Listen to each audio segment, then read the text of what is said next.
मैं गहरी नींद में सो रही थी। रात के ठीक 3:70 बजे थे।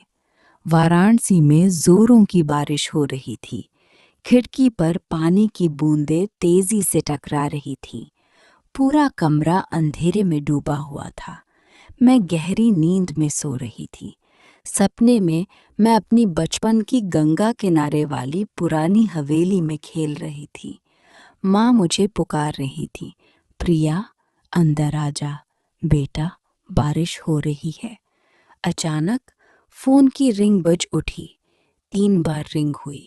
मैंने करवट बदली, लेकिन चौथी रिंग पर आंखें खुल गई। स्क्रीन पर अनजान नंबर चमक रहा था। दिल अचानक धड़कने लगा। कौन होगा इस वक्त? गलत नंबर या कोई इमरजेंसी? मैंने फोन उठाया। आवाज में नींद अभी भरी हुई थी। हेलो। उधर से एक बहुत यंग लड़की की कांपती, टूटी हुई आवाज आई। दीदी, प्लीज, आप सो रही थी ना? मुझे माफ कर दीजिए, लेकिन मैं अब जीना नहीं चाहती। मैं मर जाना चाहती हूँ। मेरा हाथ कांप गया। मैं तुरंत बिस्तर पर उठकर बैठ गई। कौन बोल रही हो बेटा? शांत हो जाओ। बताओ, क्या हुआ? दीदी, मेरा नाम रिया है। मैं सिर्फ 19 साल की हूँ। मैं आपके शहर वाराणसी में हूँ। मेरे साथ बहुत बुरी बात हो गई। मैं किसी को नहीं बता सकती। मेरे पास एक भी पैसा नहीं है, न कोई जगह है रहने की। फ़ोन में सिर्फ 12% बैटरी बची है। प्लीज़ दीदी, एक बार मदद कर दो। अगर आपने नहीं सुना तो मैं गंगा में कूद जाऊंगी। उसकी आवाज़ में इतना डर, इतना दर्द और इतनी बेबसी थी कि मेरी नींद पूरी तरह उड़ गई। आंखों में आंसू आ गए। मैंने गहरी सांस ली और कहा, रिया बेटा, रो मत। तुम अकेली नहीं हो। बताओ, तुम अभी कहाँ हो? रिया ने हांफते हुए बताया, वो अपने बॉयफ्रेंड आर्यन के साथ गांव से भाग कर आई थी। दोनों ने सपना देखा था कि वाराणसी में नया जीवन शुरू करेंगे। आर्यन ने वादा किया था, मैं तुम्हें कभी अकेला नहीं छोड़ूंगा, हम शादी कर लेंगे। लेकिन कल रात सब कुछ बदल गया। जब रिया ने शादी की बात की तो आर्यन गुस्से में आ गया। उसने रिया के साथ जबरदस्ती की। रिया ने रो रो कर मना किया, लेकिन आर्यन ने उसे बुरी तरह पीटा, गालियां दी, उसके गहने छीन लिए और रात के अंधेरे में घर से बाहर धकेल दिया।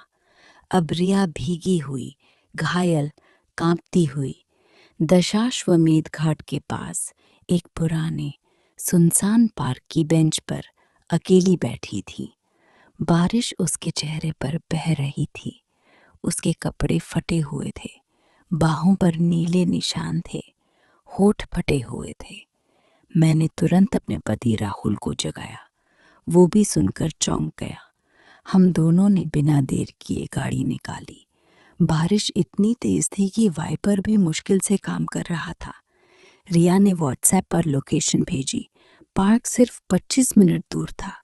पूरे रास्ते में प्रार्थना करती रही, हे भगवान, उस बच्ची को कुछ मत होने देना। जब हम पार्क पहुंचे तो रिया बेंच पर सिमटी हुई बैठी थी। उसका चेहरा नीचे था। मैंने गाड़ी से उतरते ही उसे गले लगा लिया। उसकी ठंडी, कांपती देह को महसूस करके मेरी आंखें भर आईं। चलो बेटा, अब डरने की कोई बात नहीं, तुम हमारे साथ हो। हम उसे घर ले आए। मैंने उसे गर्म पानी से नहलाया, अपने सबसे आरामदायक सूट दिए, गरम दूध पिलाया और खाना खिलाया। रिया पूरे समय चुप थी, सिर्फ आंसू बह रहे थे। रात भर वो मेरे बगल में सोई, लेकिन बार बार जाग जाती और रोने लगती। अगले दिन सुबह रिया ने धीरे धीरे अपनी पूरी कहानी बताई। वो एक छोटे से गांव की थी। माँ बाप गरीब थे। उन्होंने उसकी शादी 45 साल के एक आदमी से तय कर दी थी, जो पहले से 2 बार शादी कर चुका था। रिया डर गई। स्कूल में पढ़ने वाला आर्यन उससे दोस्ती करने लगा। उसने कहा, मैं तुम्हें सच्चा प्यार करता हूँ, हम बाग चलते हैं, वाराणसी में सब ठीक हो जाएगा। रिया ने सब कुछ छोड़ दिया, परिवार, पढ़ाई, इज्जत, गांव की सारी यादें। लेकिन आर्यन धोखेबाज निकला। वो सिर्फ रिया के थोड़े से गहनों और शरीर का फायदा उठाना चाहता था। हमने तुरंत पुलिस स्टेशन जाकर रिपोर्ट लिखवाई। आर्यन को कुछ दिनों बाद पकड़ लिया गया, लेकिन रिया का असली दर्द अभी शुरू हुआ था। 1 महीने बाद रिया मेरे पास आई और फूट फूट कर रो पड़ी। दीदी, मैं प्रेग्नेंट हूँ, आर्यन के बच्चे की। अब क्या करूँ? मैं इस बच्चे को कैसे पालूंगी? समाज क्या कहेगा? मेरे माँ बाप मुझे कभी माफ नहीं करेंगे। उस दिन मैंने उसे अपने पैरों में गिरते नहीं दिया। उसे उठाया, सीने से लगाया और कहा, रिया बेटा, ये बच्चा कोई गलती नहीं है। तुम्हारी गलती सिर्फ ये थी कि तुमने गलत इंसान पर भरोसा कर लिया। लेकिन अब ये बच्चा तुम्हारा हिस्सा है। अगर तुम रखना चाहती हो तो हम पूरा परिवार बनकर साथ खड़े होंगे। रिया ने कई रातें जागकर सोचा, रोई, प्रार्थना की, खुद से लड़ाई लड़ी और आखिरकार फैसला लिया, मैं इस बच्चे को रखूंगी, ये मेरी ताकत बनेगी। हमने उसके लिए घाट के पास एक छोटा साफ सुथरा किराए का फ्लैट लिया। मैं रोज शाम को उसके पास जाती, कभी सब्जी लाकर खाना बनाती, कभी फल और दूध। डॉक्टर के हर चेकअप पर साथ जाती। राहुल ने उसके ऑनलाइन कोर्स शुरू करवाए ताकि वो पढ़ाई जारी रख सके। धीरे धीरे रिया के चेहरे पर मुस्कान लौटने लगी। जब पेट में बच्चा हिलता तो वो मेरा हाथ पकड़कर कहती, दीदी, ये मेरी वजह से नहीं, आपकी वजह से जी रहा है। लेकिन मुश्किलें खत्म नहीं हुई। 8वें महीने में अचानक रिया को तेज दर्द शुरू हो गया। हम रात के 2 बजे अस्पताल दौड़े। डॉक्टर ने चिंता से कहा, बच्ची की हालत ठीक नहीं है, इमरजेंसी सी सेक्शन करना पड़ेगा। माँ की जान भी खतरे में है। ऑपरेशन थिएटर के बाहर मैं और राहुल घंटों हाथ जोड़े बैठे रहे। मैं बार बार याद कर रही थी उस रात की कॉल। अगर मैंने फ़ोन न उठाया होता तो आज ये सब नहीं होता। आखिरकार डॉक्टर मुस्कुराते हुए बाहर आए। माँ और बेटी दोनों सुरक्षित हैं। जब मैंने पहली बार उस नन्ही सी बेटी को गोद में लिया, गुलाबी चेहरा, छोटे छोटे हाथ पैर, बड़ी बड़ी आंखें, तो रिया रोते हुए बोली, दीदी, अगर उस रात आप गहरी नींद में सो रही होती और फ़ोन न उठाती तो आज न मैं होती न ये आशा। आपने 2 जिंदगियां बचा ली।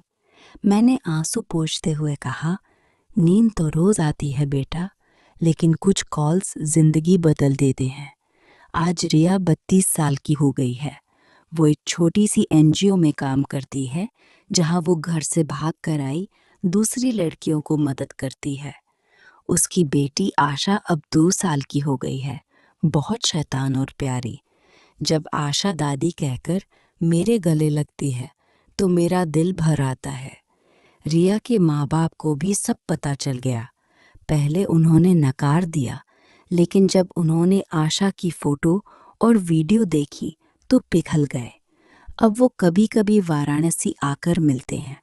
हर साल 15 मार्च की रात को रिया मुझे फ़ोन ज़रूर करती है और पूछती है, दीदी, आज भी अगर मैं कॉल करती तो आप उठाती ना? मैं हमेशा मुस्कुराकर जवाब देती हूँ, हमेशा, क्योंकि कुछ नींदें तोड़नी पड़ती हैं, कुछ जिंदगियां बचाने के लिए।